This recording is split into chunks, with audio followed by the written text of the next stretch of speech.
अस्सलाम वालेकुम everyone, welcome back to another video. कैसे आप लोग में अच्छे होंगे व्यूअर्स। इस वीडियो में हम बात करने जा रहे हैं क्रिप्टो मार्केट के बारे में। सबसे पहले हम लोग बात करेंगे बिटकॉइन की। और आप लोगों को मैं ये चीज़ बता दूं कि बिटकॉइन में इस वक्त एक डाउनफॉल आने की तैयारी हो रही है। ठीक है जी, यहाँ पे तकरीबन 70% चांसेस बन रहे हैं कि मार्केट नीचे डाउन की तरफ जा सकती है।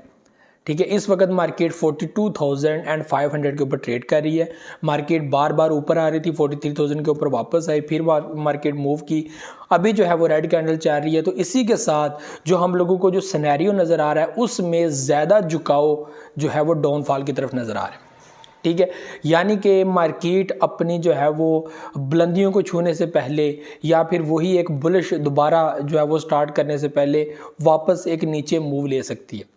हर बंदा सोच रहा था कि मार्केट ऊपर जा रही है, इस तरह आगे बढ़ रही है, लेकिन 2-3 दिन पहले ये चीज़ पॉसिबल हो सकती थी, लेकिन अचानक से वापस डाउनफॉल आ गया। मार्केट 44 पर गई, वापस जो है मार्केट गिरी। ठीक है, फिर 43 के ऊपर आई, फिर मार्केट गिरी। तो इस तरह जो है वो बार बार ये चीज़ें हो रही हैं। और अभी भी मार्केट का वापस जो एक पॉइंट है 41,000 वहाँ पर मार्केट वापस गिर सकती है। अगर उस पोजीशन के अंदर मार्केट या कैंडल की क्लोजिंग देखने को मिलती है तो फिर हम लोगों को 39,000 और 38,000 तक भी मार्केट गिरती हुई नज़र आ सकती है। ये इस वक्त जो है वो पोजीशन बनी हुई है क्रिप्टो मार्केट में। सब डिपेंड करता है कैंडल की क्लोजिंग के ऊपर कि कैंडल की क्लोजिंग कहाँ पर होती है। अगर आज कैंडल की क्लोजिंग 43 तक होती है तो फिर हम लोग शायद बच जाएंगे। और अगर ऐसा नहीं होता और कैंडल की क्लोजिंग 41,500 इस तरह की पोजीशन में होती है तो फिर मेरे भाइयों यहाँ पर जो एक सपोर्ट लेवल है जो 39,000 एंड 40,000 के दरमियान में है वो ब्रेक होने के चांसेस है। हमेशा याद रखें कि सिर्फ डाउन में मार्केट गिर जाना ज़रूरी नहीं होता, ज़रूरी ये भी होता है कि क्या कैंडल की क्लोजिंग उस रेंज के अंदर क्लोज हुई है। अगर क्लोज हुई है तो यहाँ पर आप लोगों को एक अच्छा खासा पॉइंट मिल जाता है कि आप लोग यहाँ पे या क्विक स्कैल्पिंग कर सकते हैं या अपनी बाइंग कर सकते हैं, कुछ भी आप लोग जो चीज़ें आप लोग करना चाहते हैं। ठीक है, तो क्रिप्टो मार्केट में इस वक्त थोड़ा सा ऐसा लग रहा है कि मार्केट नीचे जा सकते हैं, यानी कि चांसेस बन रहे हैं कि मार्केट नीचे गिर सकती है। ठीक है, 100% यहाँ पे ये नहीं है कि मार्केट गिरनी है, ये क्लियर नहीं है।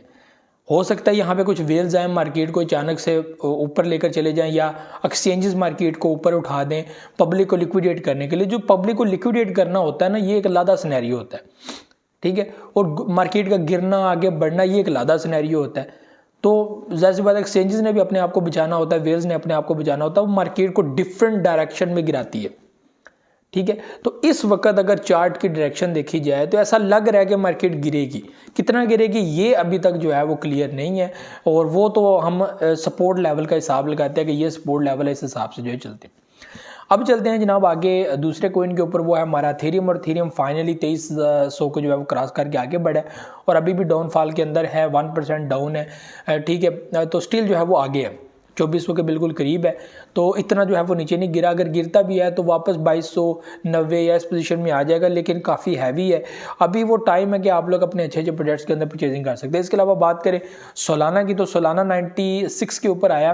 तो मैं समझता हूँ कि एक और चांस था आप लोगों के पास सोलाना प्रोजेक्ट परचेज करने का, और अभी वापस से $108 के ऊपर आ गया और इसने ऑल टाइम हाई $126 को टच किया है। और ऐसे ही मार्केट वापस जो है वो ऊपर 126 फिर उससे आगे बढ़ेगी। तो सोलाना के अंदर काफ़ी हाई तक तो जो है वो प्रॉफिट देखने को मिल सकता है। इसके अलावा बात करें हम लोग जो है वो शिबा इनू कोइन की, तो शिबा इनू कोइन स्टिल 40 के साथ मौजूद है और 1062 के ऊपर इस वक्त जो है ट्रेड कर रहा है। तो स्टिल आगे भी जो है वो ऐसे ही परफॉर्म करेगा। और बिटकॉइन क्योंकि इस वक्त थोड़ा सा जो है वो डैमेज हुआ है, थोड़ा सा डाउन जा रहा है, अप जा रहा है, एक ही पोजीशन के अंदर जो है बार बार ट्रेड कर रहा है। स्टिल जो है वो एक चीज़ बड़ी गुड न्यूज़ वाली है, वो है कि 40K से ऊपर है, 40K से नीचे नहीं आ रहा, 40K से ऊपर है। जो एक फिगर है ना कि 10,000, 20,000, 30,000, 40,000, यानी कि 40,000 की पोजीशन को क्रॉस कर गया। और इस साल का ये एक एवरेज प्राइस था कि बिटकॉइन को अगर अपनी क्लोजिंग देनी है सालाना तो वो क्लोजिंग देगा या तो 40K या 35K प्लस। ठीक है, 35K से आप शुरू हो। मैं आपको मेरी वीडियो याद होगी, मैंने कहा था 35K से लेकर 40 या 45 या मैक्सिमम 50।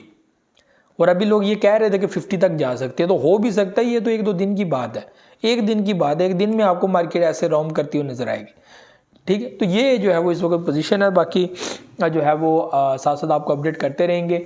अब देखना ये है कि कैंडल की क्लोजिंग 2023 की कहाँ तक होती है, किस रेट के अंदर होती है, उसके बाद हम लोग देखेंगे क्या बनता है। तो ये भी चीज़ें थी। मुझे तो जैसे नेक्स्ट वीडियो में बहुत सा ख्याल रखिएगा। अल्लाह हाफ़िज़।